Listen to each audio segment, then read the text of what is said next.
Madep. Beri salam.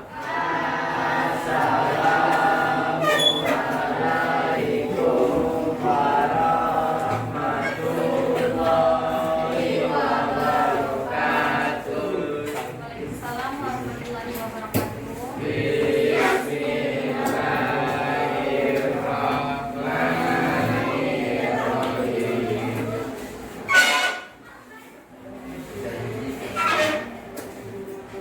Kan tidak hadiran ini. Hilang Bu. Dua.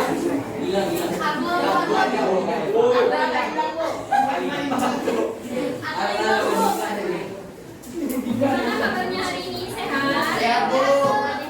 Sehat. Enak.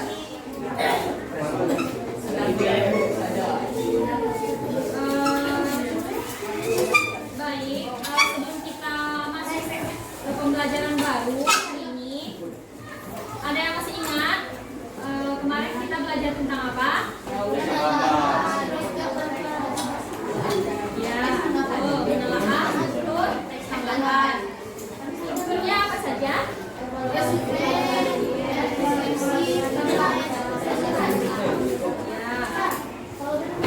berarti sudah paham ya mengenai struktur teks tambahan.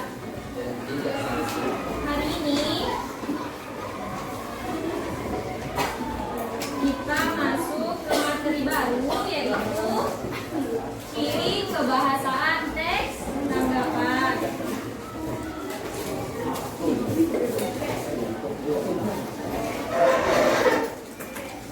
Nah, apa saja ciri kebahasaan teks tanggapan?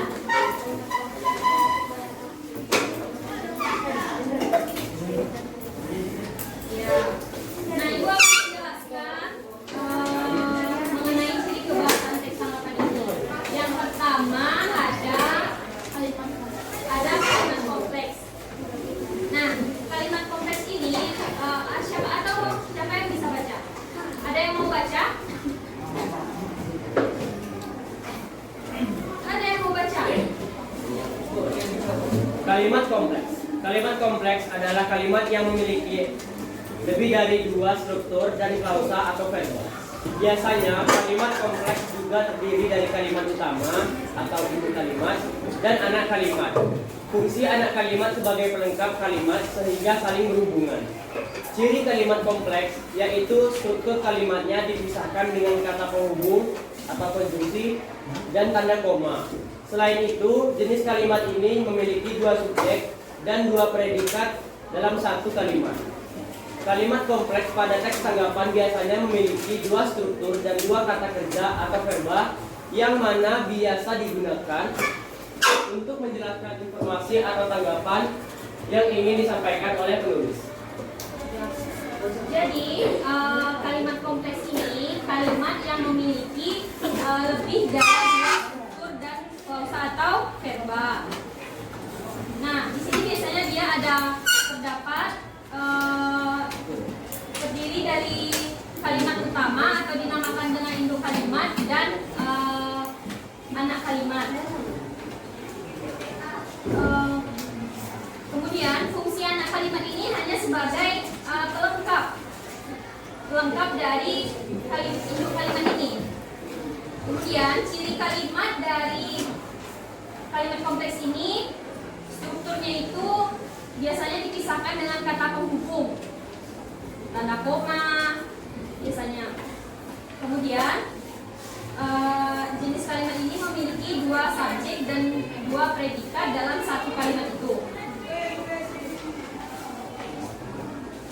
Dan kalimat kompleks pada teks tanggapan ini dia memiliki dua struktur dan dua kata kerja atau verba yang mana digunakan untuk menjelaskan informasi atau tanggapan yang ingin disampaikan oleh penulis. Kemudian kita masuk ke contohnya. Contohnya itu guru berperan sebagai mentor yang membimbing dan memberikan petunjuk kepada siswa. Nah, kalimat ini terdiri atas dua struktur. Struktur yang pertama yaitu guru berperan sebagai mentor. satu struktur. Kemudian struktur yang kedua yaitu ini mentor membimbing dan memberikan petunjuk kepada siswa.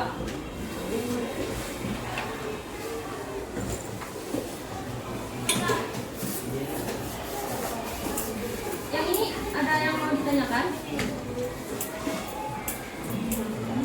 Kemudian contoh yang kedua yaitu siapa yang mau membaca?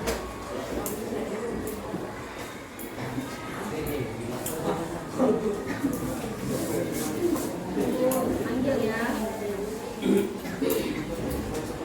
Coba baca Naila.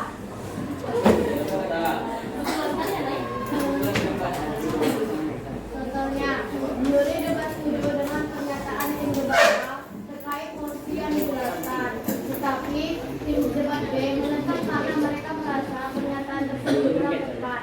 Dua klausa utama yaitu juri debat setuju dengan pernyataan tim debat A terkait mosi yang dijelaskan dan tim debat B menentang.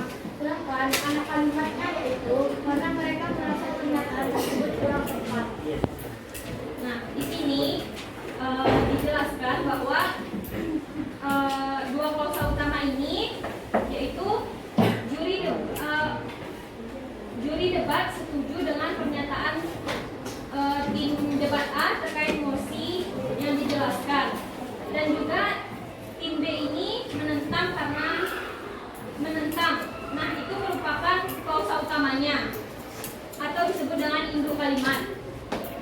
Kemudian anak kalimatnya itu yaitu karena mereka merasa pernyataan tersebut kurang tepat. Nah, itu merupakan anak kalimat. Sudah paham?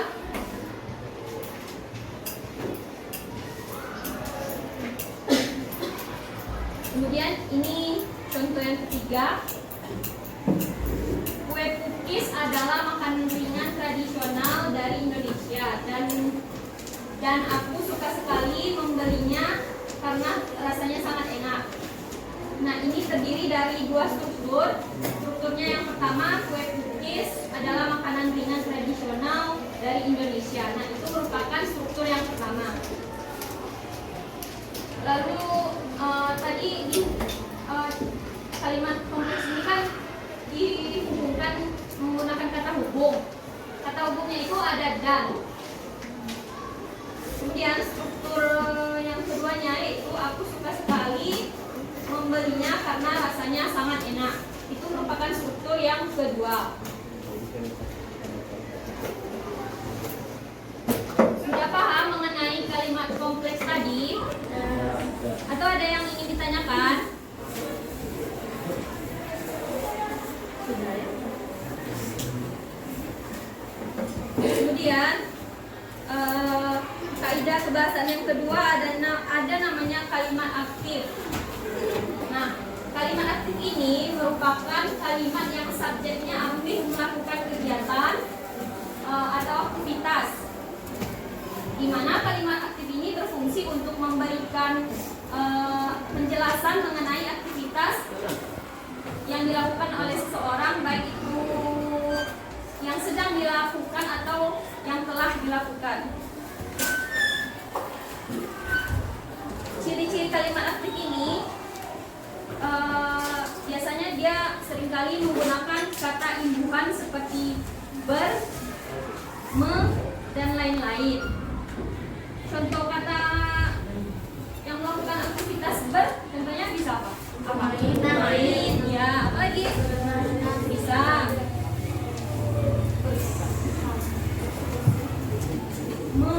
Kalau Memakan. ya bisa. Memakan. Bisa. Kemudian ciri yang kedua memperlihatkan bahwa subjek sedang melakukan suatu tindakan dan perbuatan. Ciri yang ketiga, struktur kalimat ini dapat lengkap dan tidak lengkap.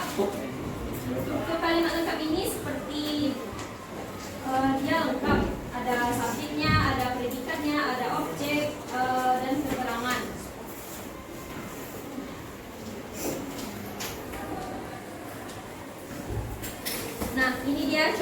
dari kalimat aktif, peserta didik melakukan kegiatan kemasyarakatan ke suatu daerah. Mana dia yang kalimat aktifnya? Melakukan. Yang kedua, anak-anak sedang bermain bola di lapangan. Ini main. Beni dan Tika mengerjakan PR matematika sehabis pulang sekolah. Sudah paham ya mengenai kalimat aktif? Kemudian ada namanya penggunaan kata tugas. Siapa yang mau baca?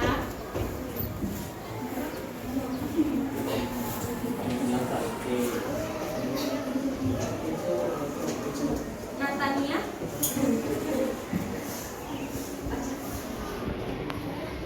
Kata tugas adalah kata yang hanya memiliki arti gramatikal atau makna yang ditentukan setelah digunakan dengan kalimat dan tidak memiliki leksikal atau makna yang bisa dikatakan di dalam kamus, sehingga maknanya bisa menjadi jelas jika dibandingkan dengan kata lain.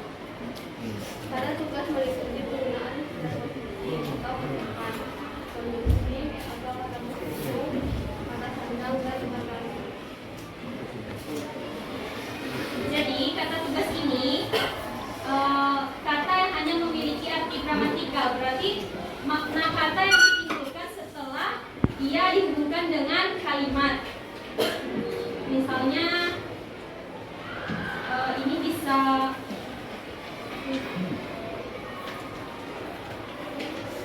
misalnya dia akan bermakna, misalnya kata tugas itu dia di mungkin diajarkan misalnya di luar, akan.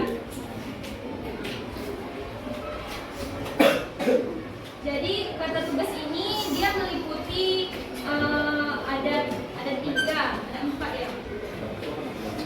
Ada empat. Yang pertama itu ada namanya penggunaan preposisi atau kata depan. Nah ini dia. Preposisi ini adalah kata tugas yang terletak di bagian depan sebuah kata atau kalimat. Tapi dia tidak hanya, pokoknya dia kata depan, tapi dia memiliki arti kalau dihubungkan dengan sebuah kalimat. Contohnya ini, contohnya di dan ke. Selama perjalanan, Marco hanya murung di dalam mobil. Penggunaan preposisinya yang mana? Di dalam mobil.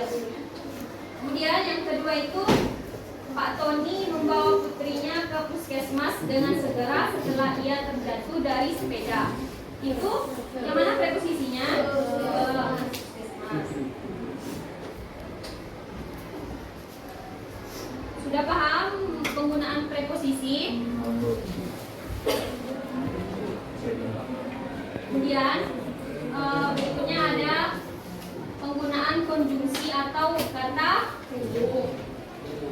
Konjungsi ini adalah kata hubung yang digunakan untuk menghubungkan dua buah satuan bahasa, baik itu setara maupun tidak setara. Contohnya itu ada dan, atau, karena, serta, meskipun, lagi, dengan, misalkan. Contohnya, coba baca contohnya Maulana.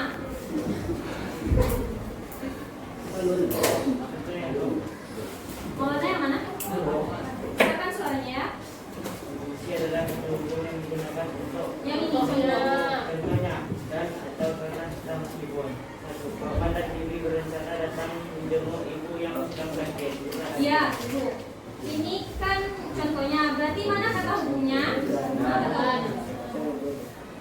Dan.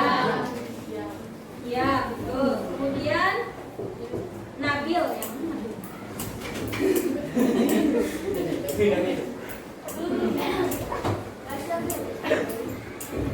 Nabil baca contoh yang ini, yang kedua.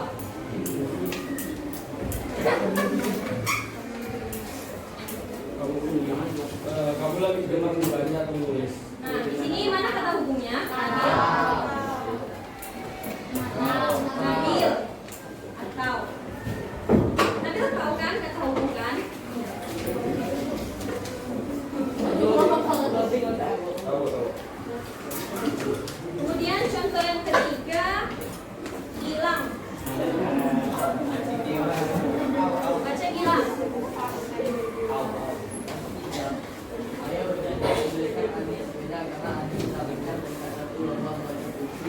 Nah, Gilang, yang lain diam ya. Gilang, yang mana ini kata hubungnya?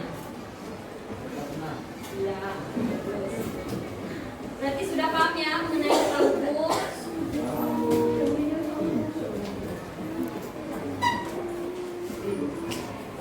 Selanjutnya kata tugas itu ada kata sandang.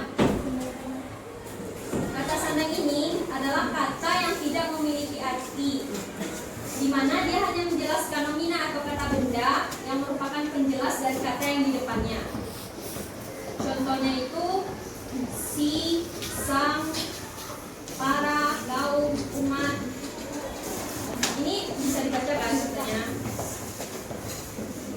Sang jaksa, ya, para mahasiswa. Ada yang mau ditanyakan? Silakan sana. Nanti. Kemudian masuk ke kata seru. Nah, kata seru ini kata untuk mengungkapkan suatu perasaan atau ekspresi terhadap suatu fenomena. Contohnya, hai, misalkan hai, nah, wah, aduh, hai, dan lain sebagainya. Coba, kan ini contoh dari ibu. Coba ibu mau Tiara yang mana Tiara? Tiara memberikan contoh dari hai, nah, wah, aduh, hai, dan lainnya. Apa? Apa?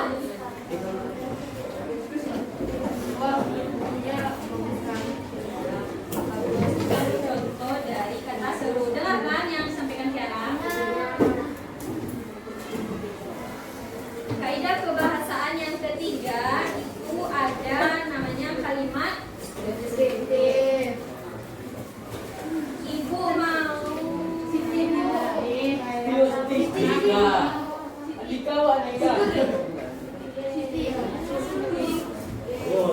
Siti, coba dibaca. Coba baca.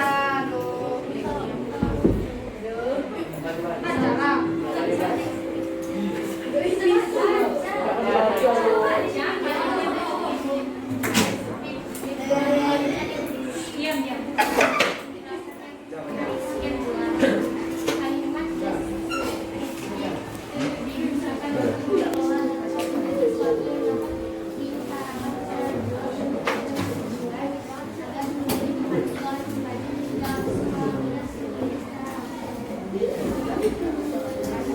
Nah, maksud dari kalimat deskriptif ini suatu kalimat yang berisi pemaparan atau penjelasan yang sifatnya rinci. Misalnya kamu mendeskripsikan Naila mendeskripsikan Cici, dia berkacamata, apa lagi ciri-cirinya?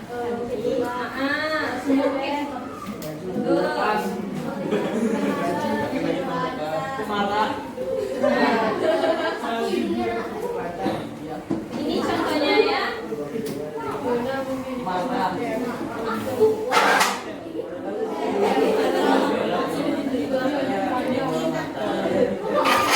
Nah, jadi dia dirincikan secara lebih rinci. Ngerti kan? Mendeskripsikan sesuatu itu harus secara rinci.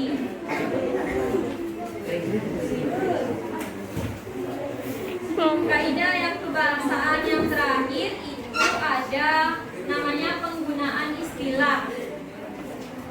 Istilah ini merupakan kata atau gabungan kata khususnya untuk menjelaskan suatu konsep tertentu. Penggunaan istilah ini mengungkapkan makna konsep, proses, keadaan atau sifat khas dalam bidang tertentu. Nah, ini contoh dari penggunaan istilah tadi. Penggunaan istilah istilah itu ada yang tahu penggunaan istilah itu? Ini contohnya, kelompok mading di sekolahmu membuka pendaftaran anggota redaksi baru. Redaksi, ya. Tahu kan? Redaksi itu dia tuh menjelaskan sesuatu gitu untuk dia merupakan untuk mengungkapkan makna lebih rinci gitu dari contoh yang ibu sampaikan ini, yaitu contohnya redaksi. Redaksi itu artinya apa, Bu? Redaksi itu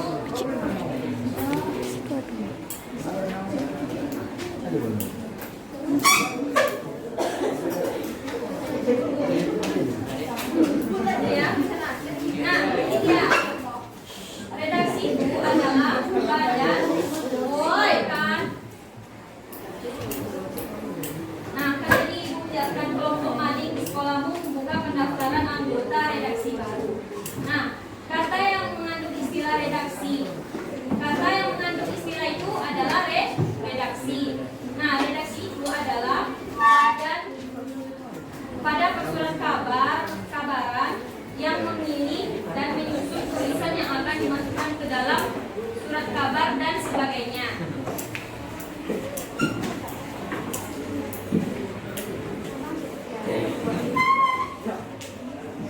Nah, ini contoh yang berikutnya. Cermin dan kaca merupakan interior yang paling banyak ditemui di setiap ruangan dalam sebuah ruangan. Ibu mau Fahri yang mana?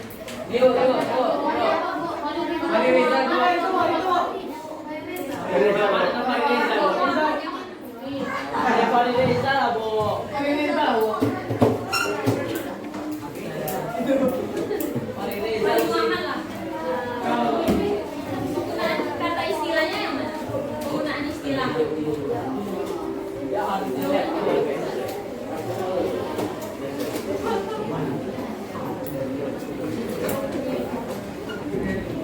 Apa? Iya, betul. Jawabannya interior. Nah, interior ini merupakan sebuah hal yang berkaitan dengan bidang kreatif dalam struktur bangunan. Misalnya apa interior itu? Contohnya bisa meja, apa lagi? Lemari, sofa.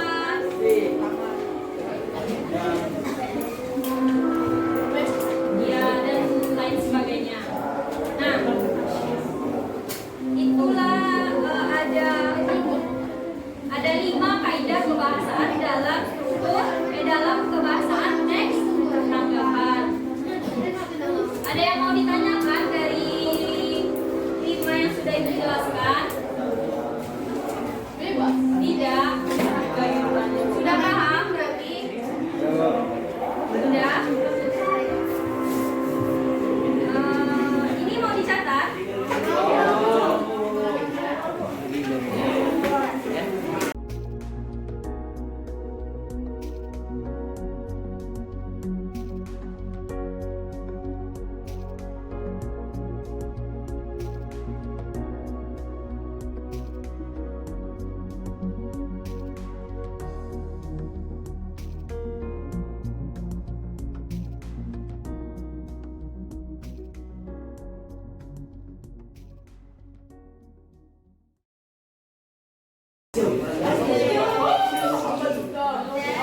Kan tadi Ibu sudah menjelaskan mengenai kalimat kompleks, kalimat aktif, penggunaan tugas, kalimat deskriptif, dan penggunaan istilah.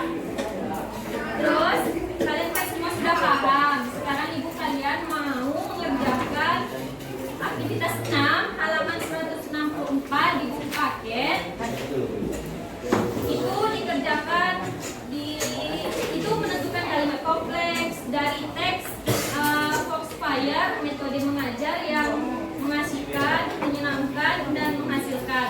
Nah, kalian carilah contohnya dari cerita Foxfire ini. Nanti tugasnya silakan dikerjakan di kertas lembar ya.